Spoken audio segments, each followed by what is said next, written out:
नमस्ते दोस्तों, ओजल किचन में आपका बहुत बहुत स्वागत है। आज हम बनाने वाले हैं बहुत ही हेल्दी, टेस्टी और अलग तरह की रेसिपी। आज की अपनी रेसिपी है आलू इडली, यानी आलू वाली इडली, पोटैटो स्टफ इडली। देखिए, बहुत ही बढ़िया इडली बनी थी।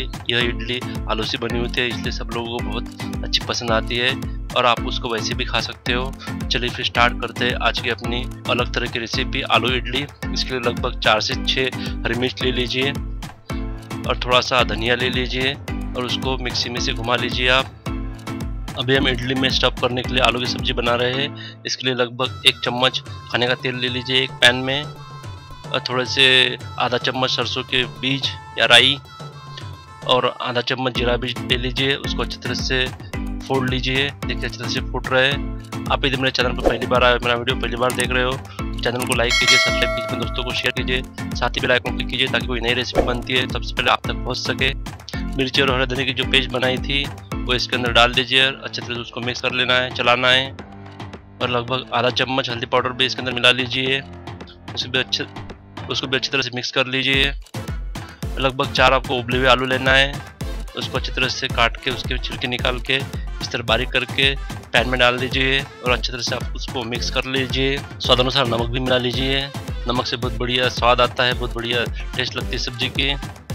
नमक को अच्छी तरह से मिक्स कर लीजिए। अभी आलू के जो टुकड़े हैं वो बड़े बड़े हैं, इसलिए आपको स्मैशर से इस तरह स्मैश कर लेना है ताकि आपके आलू अच्छी तरह से मिक्स हो जाए, स्मैश हो जाए। यदि आप टुकड़े रखोगे तो इडली बनाते समय वो टुकड़े इडली को फोड़ सकते हैं, इसलिए अच्छी तरह से स्मैश होना बहुत ज़रूरी है। स्मैश होंगे तो बहुत बढ़िया इडली बनेंगी। अभी आपको ढक्कन रख के 10 से 15 मिनट तक आलू को पका लेना है और पकने के बाद ढक्कन निकाल लीजिए। उसके अंदर धनिया मिला लीजिए, कटा हुआ धनिया। देखिए बहुत ही बढ़िया सब्जी बन गई है अपनी। जो अपनी सब्जी बनी है उसको थोड़ा आपको ठंडा करने के लिए रख देना है और अच्छी तरह से ठंडे होने के बाद आपको इस तरह से उसके गोले कर सकते हैं। गोले थोड़े आपको मीडियम रखना है, थोड़े छोटे भी रख सकते हो। ज़्यादा बड़े रखोगे तो इडली के अंदर वो बाहर निकल आएंगे और इडली ठीक से नहीं बनेंगी। इडली के पॉट को भी इस तरह से ग्रीसिंग कर लीजिए। मैंने लगभग इसके लिए 500 ग्राम इडली बैटर लिया है। वो रेडीमेड मार्केट में मिलता है, आप घर पे भी उसको बना सकते हो। बहुत बढ़िया बनता है इससे। मैंने घर पे ही बनाया था। बहुत ही अच्छी इडली बनती है। इडली खाना बहुत हेल्दी भी होता है और आलू की इडली बहुत ही टेस्टी बन जाती है। इडली के बर्तन के अंदर इस तरह से अभी बैटर डाल दीजिए थोड़ा थोड़ा, और थोड़ा थोड़ा बैटर अच्छी तरह से डालने के बाद उसके अंदर जो गोले बनाए थे वो गोले आपको इस तरह से रखना है चारों इसके अंदर, और फिर उसके ऊपर से थोड़ा थोड़ा आपको बैटर इस तरह डाल दीजिए।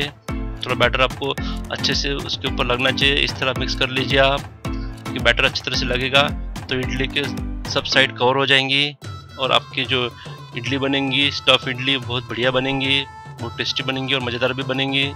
अपने इडली के बैटर ने जो आलू अपने अंदर रखे थे वो आलू को अच्छी तरह से कवर कर लिया है, कोई भी उसका साइड अनकवर्ड नहीं है। अभी इसको इडली के बर्तन के अंदर रख दीजिए पकने के लिए। 20 से 25 मिनट तक आपको उसको अच्छी तरह से पका लेना है ढक्कन रख के।